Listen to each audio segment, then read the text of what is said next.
बिस्मिल्लाहिर्रहमानिर्रहीम। दोस्तों, भाइयों क्या हाल है? सब ठीक ठाक हैं? अल्लाह पाक से उम्मीद करता हूँ कि सब ठीक ठाक होंगे। दोस्तों, आज की वीडियो काफ़ी इंपॉर्टेंट होने जा रही है। उसकी वजह ये है कि देखिए, मार्केट उस जगह पे आके खड़ी हो गई है कि मार्केट का आरएसआई देखें बहुत अप और इस वक्त ओवरबोट टेरिटरी में मूव कर रही है। और जो वेटेज वाले स्टॉक हैं वो चल चल के थक गए हैं, जैसे कि फर्टिलाइजर और बैंक सेक्टर। आज आपको कुछ स्पेशल चीज़ें बताने जा रहे हैं जो कि मार्केट में देखें, टेक्निकल्स के अलावा भी कुछ चीज़ें होती हैं जो साइकोलॉजिकली आपको समझ नहीं होती हैं लाजमी। ठीक है। देखें, बड़े प्लेयर प्लेयर की सोच से चलेंगे तो मार्केट में पैसा कमाएंगे। अगर आप छोटी सोच रखेंगे तो मार्केट से पैसा नहीं कमा पाएंगे, फिर आप उड़ती चीज़ों के पीछे ही भागेंगे। आज आपको बड़े प्लेयर की सोच बताएंगे, वो क्या है, क्या करने जा रहे हैं और आपको उनके साथ अटैच होके कैसे काम करना है।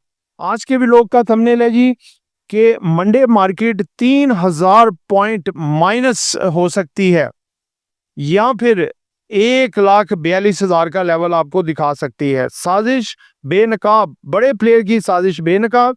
ऑयल एंड गैस सेक्टर क्यों नहीं चलने दे रहे? आपको डरा धमका कर सारे का सारा माल कॉर्नर करके अपने पोर्टफोलियो में डालना चाहते हैं। आज आपको इस साजिश को बेनकाब करने में आपकी मदद करेंगे और फिर आपको बताएंगे कि ऑयल एंड गैस सेक्टर जिसके स्टॉक हैं वो कब चलेगा और किन वजूहात की बिना पे चलेगा। जी दोस्तों, सबसे पहले तो देखें, फ्राइडे को थोड़ा सा रिव्यू कर लेते हैं। फ्राइडे वाले दिन मार्केट जो है वो उसने खुलते ही पहले आधे घंटे के अंदर मार्केट ने अपना एवर हाई पोस्ट किया। आपको उससे पिछले दिन ही बता दिया था, आपको मार्केट 1,39,40,000 दोनों दिखाएगी और वो दोनों साइकोलॉजिकल लेवल दिखाए, लेकिन 1,40,000 को मार्केट ने सस्टेन नहीं किया। फिर उसके बाद 1,39,000 को भी सस्टेन नहीं किया और मार्केट 1,38,500 के करीब मार्केट बंद हुई।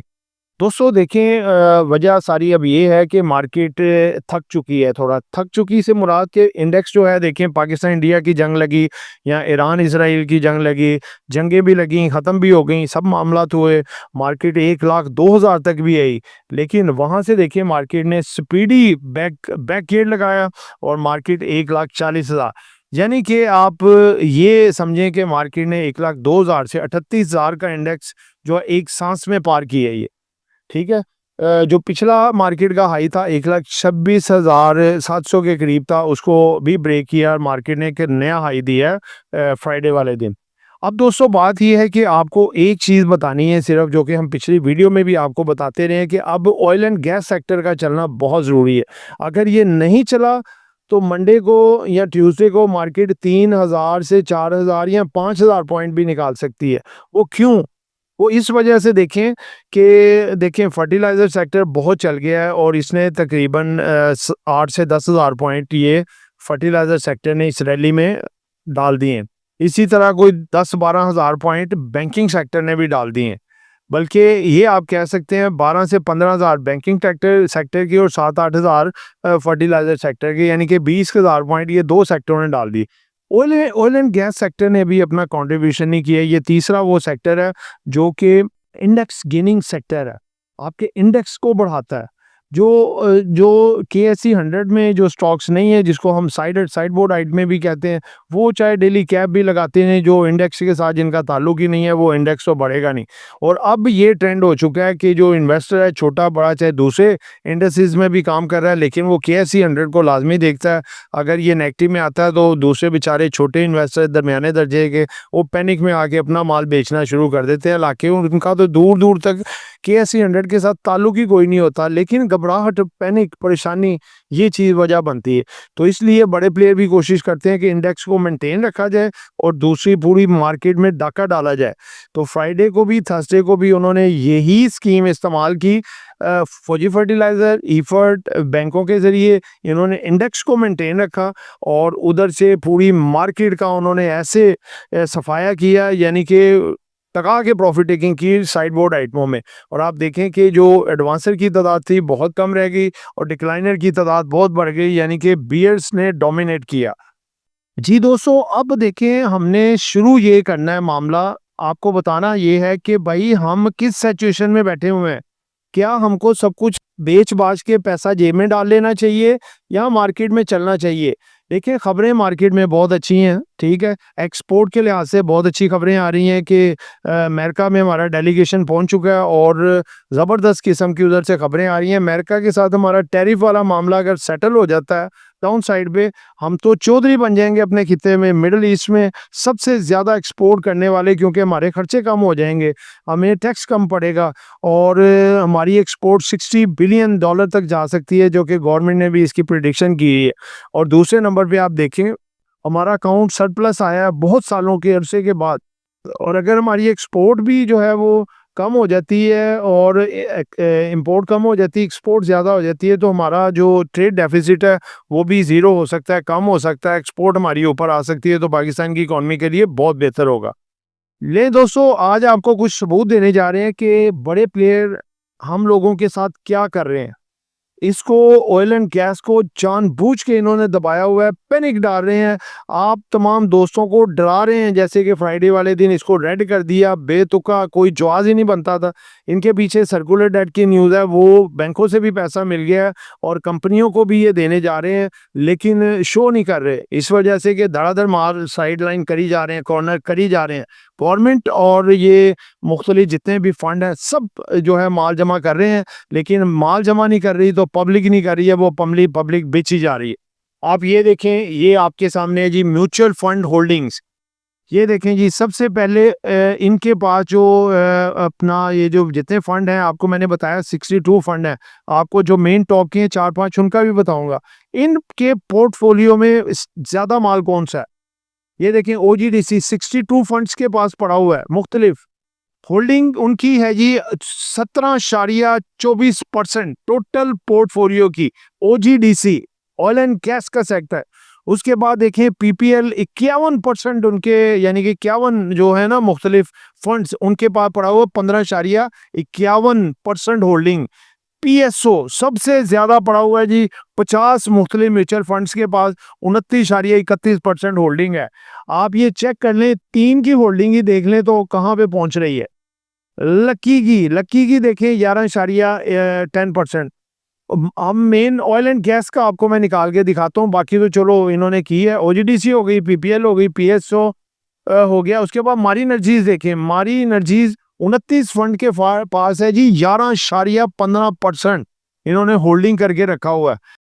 SNGP का देखें, SNGP 25 फंड्स के पास है जी 13.02%। आप देखें कि किस हद तक यानी कि ये मामला पहुंचा हुआ है, और आप ख्वाब खरगोश के मज़े लूट रहे हैं कि जी ऑयल एंड गैस नहीं चल रहा। ऑयल एंड गैस में कैसे इन्होंने भारी भरकम ये क्वांटिटियां रखी हुई हैं। आगे आए थोड़ा, आपको अब एक जो है इन्वेस्टमेंट फंड वो है जी नेशनल इन्वेस्टमेंट ट्रस्ट लिमिटेड, ठीक है। इसका आपको मैं बताता हूँ जी पोर्टफोलियो में क्या क्या इसने बलाएं रखी हुई हैं। PSO परसेंटेज जो है फंड के साइज की 14.1% है, ठीक है। नंबर ऑफ शेयर्स भी आप देख सकते हैं। मारी एनर्जी 10.8% इसके पोर्टफोलियो का मारी है। उसके बाद आप देखें जी SNGP 2.5%, ठीक है। ये आप खुद देख सकते हैं जी किस किस हवाले से इन्होंने होल्डिंगें रखी हुई हैं। ये एक और दूसरा फंड आपके सामने रखने जा रहा हूँ, ये देखें, ये है जी Al Meezan investment management limited fund. इसका देखें OGDC 9.2%। उसके बाद देखें जी, उसके बाद PSO का 3.7%। उसके बाद आप देखें नेक्स्ट आ जाता है जी OGDC जो है वो अपना 9.3%। उसके बाद हमारी देखें 7.9%, PPL 5.5%, PSO 3.5%। तो दोस्तों ये देखें ना, ये है ना खुला तजाद।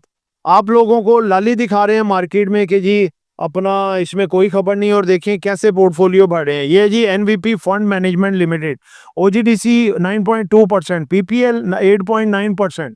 आगे PSO आ जाए 4.8%, ठीक है। आगे चलते हैं, आगे है जी नेक्स्ट भी देखें आप, OGDC 9.3%, PPL 9.3%, PSO 5.1%।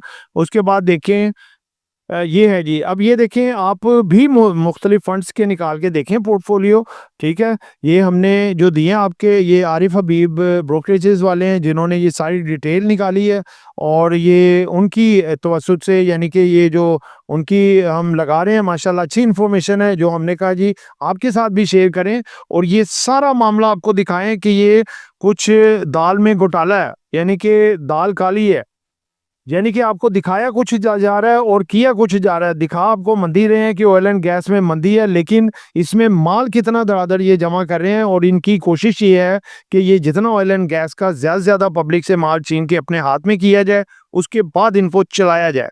ठीक है, एक बात तो हो गई ये। दूसरे नंबर पे बताऊं, IMF के साथ जो मामला सेटल्ड हुए हैं, एक और फंड देख लें, एक दो फंड रह गए और वो आपको दिखा के फिर वो बताता हूँ।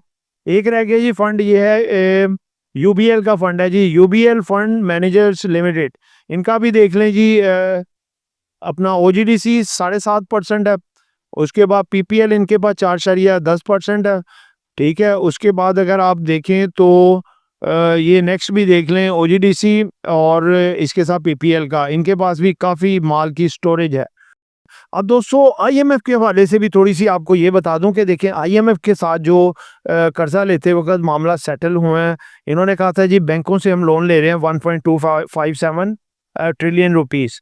वो जो है IMF ने पहले रिजेक्ट किया, लेकिन मान लिया, बाद में मान लिया, लेकिन एक शर्त पे उन्होंने कहा जी कि ये dividend plug in back scheme होना चाहिए, यानी कि आप इसको डिविडेंड से मशरूत कर दें कि जो भी ऑयल एंड गैस की कंपनी है अपने रिसीवेबल्स जब हासिल करें तो शेयर होल्डर को ज़्यादा से ज़्यादा डिविडेंड दें। अब वो जो डिविडेंड देंगी तो ज़्यादा क्वांटिटी गवर्नमेंट के पास है, तो उनको ज़्यादा पैसा वापस आ जाएगा बैक इन स्कीम के तहत। तो इसी तरह गवर्नमेंट की फंड्स के ज़रिए और अपने ज़रिए कोशिश यही है कि ज़्यादा से ज़्यादा माल कॉर्नर किया जाए, अपने पास हो, ताकि जो इसमें ग्रोथ आए और जो इसमें डिविडेंड से जो है वो पैसा आए, वो गवर्नमेंट को ज़्यादा से ज़्यादा फ़ायदा हो। तो लिहाजा दोस्तों माल नहीं छोड़ना इसका। ऑयल एंड गैस जिसमें कि मारी energies, OGDC, PPL, PSO, SNGP, SIGC, पोल, ये सारे इंपॉर्टेंट है, सब बढ़ेंगे इंशाल्लाह। थोड़ा वेट करना पड़ेगा, सब्र करना पड़ेगा, और सब्र का फल मीठा होता है। ये सब चीज़ें आपके सामने रखनी थी, और पैसा कमाने के लिए आप इन चीज़ों को रखें और इंशाल्लाह बड़ा अच्छा फ़ायदा मिलेगा। तो दोस्तों ये एक जस्ट एजुकेशन पर्पस वीडियो थी, नॉट बाय सर कॉल। खरीदना है, बेचना है, अपनी मर्जी करनी है। दुआ में याद रखिएगा, आपका दोस्त आमिर शहजाद। अल्लाह हाफिज़।